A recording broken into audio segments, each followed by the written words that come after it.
Yo, it's your boy Pastor D, man. Welcome back to the Trend Reloaded right here on FM 104 AM 1240 WAVN, the Trend. Man, I got an incredible guest with us today. My boy Bart was popping, bro. What's going on, brother? Man, I'm excited to have you, man, because, man, you just like me. I see so many things in you that I aspire to be, man. An incredible individual in the body of Christ, and also a gift to millennials. Man, I just want our listeners and viewers to get to know who you are in another dynamic, man. Let the people know who you are, man. Well, I'm just a musician that came from a church called Brown Baptist where my dad the pastor, and I love to play, man, and it goes from there. Like, I really don't I really kind of just stay focused on that thing, and whatever happens outside of that or whatever I see, I kind of pick up on it because of the way I look at life and feel about life. And I bring that back to my gift, and I guess that's why so many people can relate to me, because I really, I just absorb all of life at all times. So. One thing, me personally, I respect about you is being able to have a harness on culture. Mm-hmm. And with you coming from a traditional setting, right? You wouldn't expect that, because majority of the time with coming out of traditional churches, you see big suits and the pants, like you got your own clothing line on right now. Right, yeah. Like that's super inspiring to me, because that's different. You don't see that all the time. And man, tell people a little bit about it, bro. Well, that really comes from just my dad really instilled a level of, number one, just appreciating and respecting everything around you. So naturally, I don't try to go around disrespecting people. Absolutely. I try to be understanding. So I understand a lot because I've been able to travel a lot just with the gift of music. So I'm meeting a lot of people, and I'm getting to learn a lot of things, and I'm just a thinker at all times, and I got respect for other people's crafts and what they bring to the table. Absolutely. So that whatever I can grab on and then bring it back, and for me, that's what makes sense. So instead of being like that arrogant drummer, when I'm backstage and the person that's doing wardrobe, like, oh, you doing wardrobe. Yeah. Now I actually will sit back and talk to the makeup artist, or talk to, who doing the cameras, because I got respect for what they bring to the table. Yeah. Because eventually I want that for myself. So I try to just absorb everything around me, and I,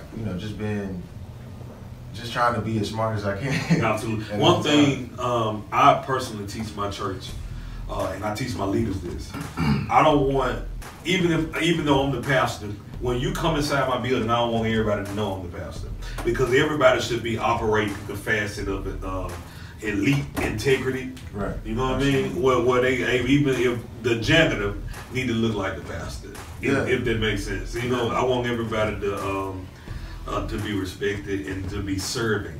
Right, and that's what I'm big on. Absolutely. Like, what can I bring to the table to help the other side? Because I already see where somebody is, beneficial in my life. Absolutely. So naturally, I'm always grateful for if somebody like a post or share it or whatever, because that helps me, and that helps me provide for my own family. I'm glad y'all like the music. So keep listening. And then for me, it's like, okay, how do I give back, or how do I inspire? Because I don't want anybody to feel like you can't even obtain this. Absolutely. And I'm still focused on where I'm trying to go. Like, I ain't nowhere near where I want to be right now. So that's what keeps me so.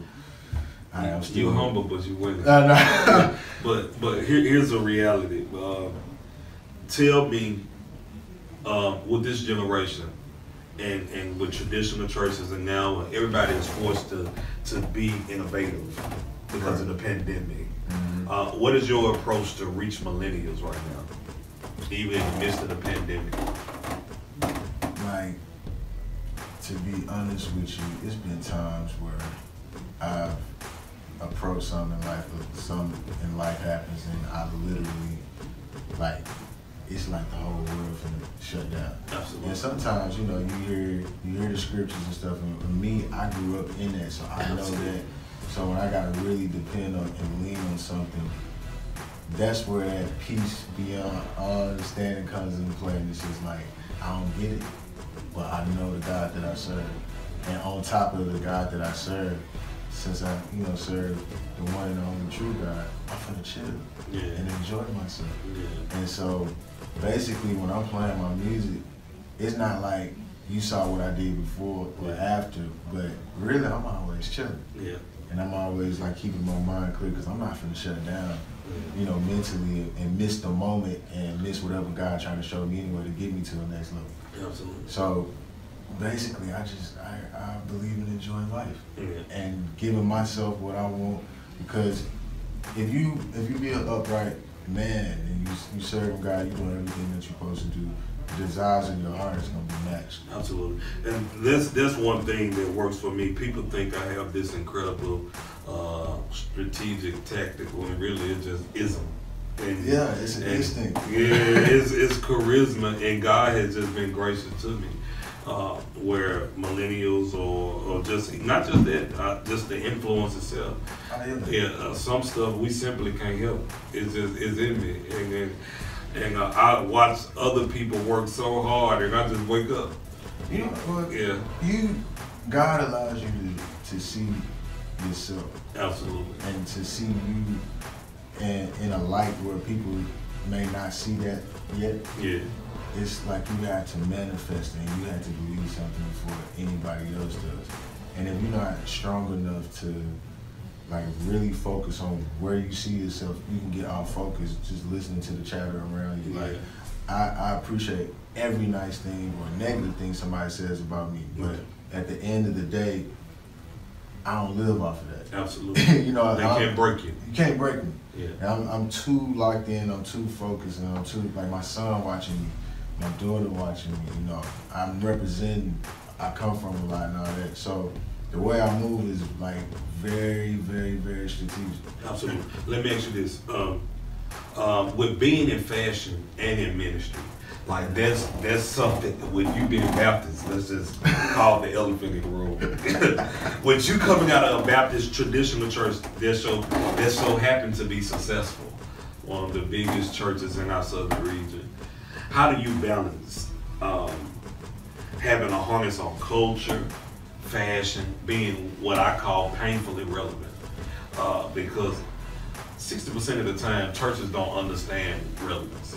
It's either you're going to be holy or not. How do you balance being a millennial, being cultivated, understanding fashion? And we're going to get into that as well, but how do you harness all that and still holding up the bloodstained banner for God? I actually, it's a way of like pulling off what you're representing in a moment that you do something. Yeah. So for me, if I come in church and I got this on, and they like, man, why you fresh? Like, this is tight. Why you wearing a tracksuit? And then it's like, I'm really trying to promote my business. And I started with my lady, and Dad gave me permission. I can promote my black-owned business. Yeah. And when you flip it like that, so you just not happy that I got what that I'm starting somewhere you don't want to support or whatever, and then that's when you really start weeding out who for you, and then who may be hating or who against you and all that. Because at the end of the day, everybody needs a platform. Yeah. And really the name of the game is having respect for one's platform and then cross paths and then collab. And then you keep that, and so that's why you want to keep your name clean all the time. You want to stay out of mess. And you just really use that, what God has blessed around you. Absolutely. And it's just like, this is what I'm going for. This is the goal. Absolutely. Can you help me out with that? Yeah. Or can we work together on that? Yeah. And then it's just a merging the platform. So. And that's why, like, even with Instagram, like Instagram, that's my lane. Like, so anytime I'm on there, I constantly shout out where I come from, my dad and all that, because that's a trade-off. Yeah. I was able to move a very, like, it's not rough path, but a very just comfortable way of just maneuvering through this thing and that thing and really, like, finding out what life is about and what I'm supposed to be doing. And once I grab onto it, I just lock in, and now everything about me is just pushing the message. Yeah, I respect everything that you're doing. It inspires me so much because I didn't come from the setting that you did. I didn't have the opportunities that God has blessed you with. But to see how you control that and not be cocky, you know what I mean? Like, and not be arrogant, because you in a position where you could be like heavier than Undertaker. You know, but like that's where, and that's why it's always partnerships with me. Because absolutely. You know, like when I died, at the end of the day, every move I made from the time I was born up until the day I died, I'm right back. I'm in front of God like by myself. Absolutely. It's just me. It's just and it's gonna be like, I need to hear serving what I've done. So did I serve while I was on the ground? Boom. And I just just know how to serve. And it's like, when I bring it to the table, it's a mutual respect, because I know whatever table I'm getting to, I got there somewhere. Like, if somebody give me an idea to play a certain line over a beat, I'll try it out. I may trick it out to the way I want to do it. Yeah. But I got respect for that, because people, just because they can't play it, that don't mean they can't hear it. That's good. So I like to play like what catches people's attention, like regular people. I don't be trying to impress musicians and stuff. I want to tap into like the people that's listening. Yeah. One thing that I'm teaching my church is make sure that you're able to surround yourself by other gifted people. Don't be insecure. Don't be jealous to other gifts, because everybody has something that you don't got. And even if you're good at it, there's always somebody better. Being a place where you're able to learn from everybody. One thing again I'm teaching them is, you don't want to be the only person that's smart in the room. Then you're a dummy. Absolutely. You know, so I want somebody around me that's smarter than me and more gifted than me. So when I'm in a place of a breakdown and I'm having a bad day, somebody can build me back up. You know. Yeah, because life is up and down. So there's gonna be places that you're gonna feel life and it's gonna hurt. Absolutely. And then there's gonna be some places where you feel life and it's just like you're on top of the world. Yeah. But you gotta be able to manage both levels. And to be able to manage both levels is to know that everybody around you, including you, gonna hit them. Yeah. So at the end of the day, since I can't avoid it, you can't avoid it, we're gonna all die at the end one day.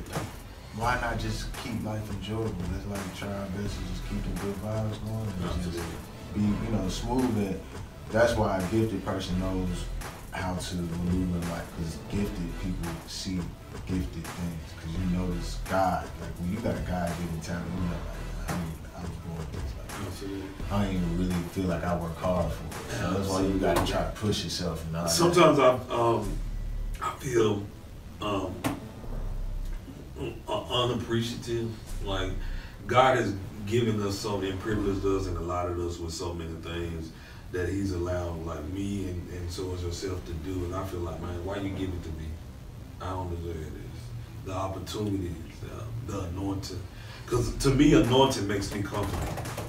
Because it ain't my gift. It's not attributes that I possess. It's the anointing that's on my life that gave me the confidence I got. Because I know with God, I can do whatever. And that's like, what you depend on. Yeah, man. I live in that, and then it just manifests itself across wherever I push it. So that's why I try my best to stay focused on like where I'm really trying to go. Absolutely.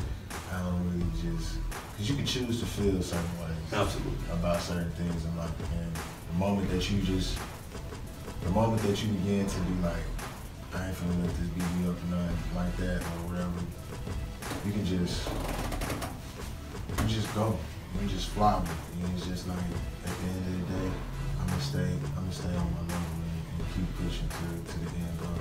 Man, we got to get ready to wrap it up, but I want to ask you one more thing before you go, because one thing that I love about you is being able, and I keep going back to this, is harnessing being a millennial and still having a solid traditional foundation. Like one thing I tell people all the time, I'm trapped and sanctified. You don't see that all the time. Yeah. So to see what you're doing, that inspires me, bro. And you know we kick it all the time. But to see that, how do you control that, but still be able to minister to seasoned people or seasoned saints? I leave the elements in my music. So the way that I write or whatever, I take little things from other genres of music or other cultures that people probably won't understand. And the reason why they like it is because they hear what they used to hearing. Absolutely. And all the other stuff, that's just new. And it's like, well, I never heard of this before. So that's what make it just merge together. So everybody got respect for it because everybody can relate to it in some type of way. Absolutely. All right, what's your plans? You got any albums coming out? You got any music? I know you got your clothing.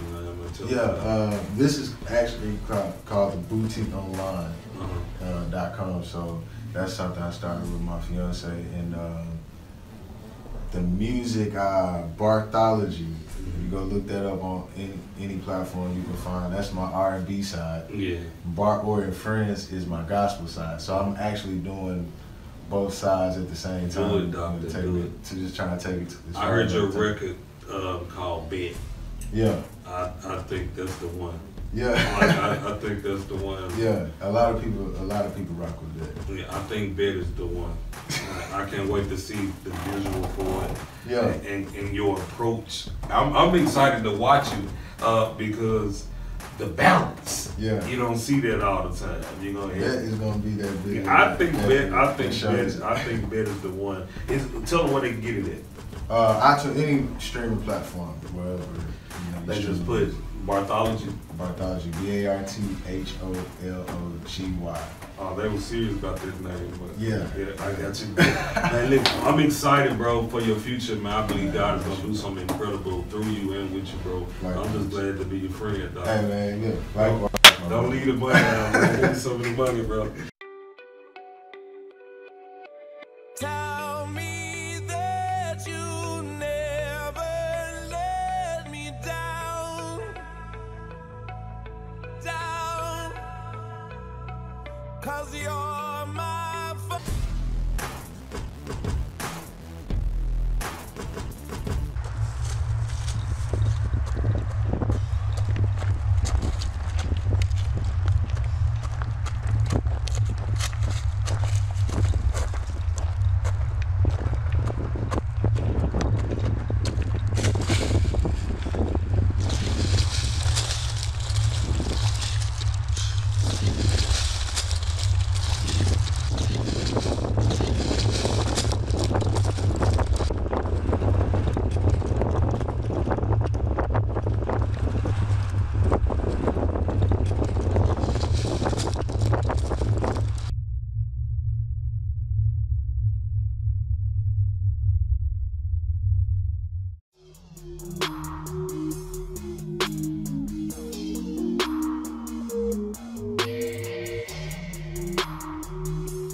waiting on me to fall. I ain't going nowhere. Covered in the blood, yeah. Under the Lord's care. Waiting on me to fall. I ain't going nowhere. I ain't going nowhere. I ain't going nowhere. Waiting on me to fall. I ain't going nowhere. Covered in the blood, yeah. Under the Lord's care. Waiting on me to fall.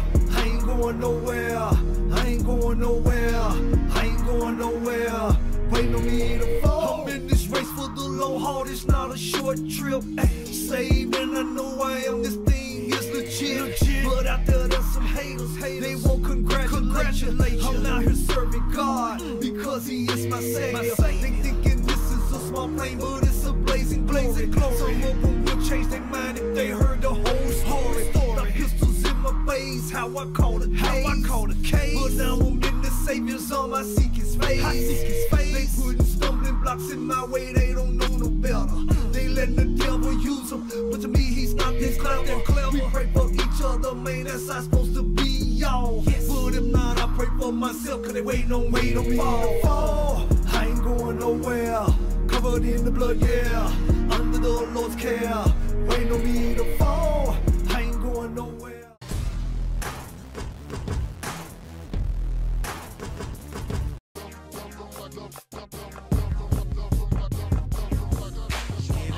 to you first. Pastor the church, my folks and friends, listen to these words. See God save me from myself when no one else was around.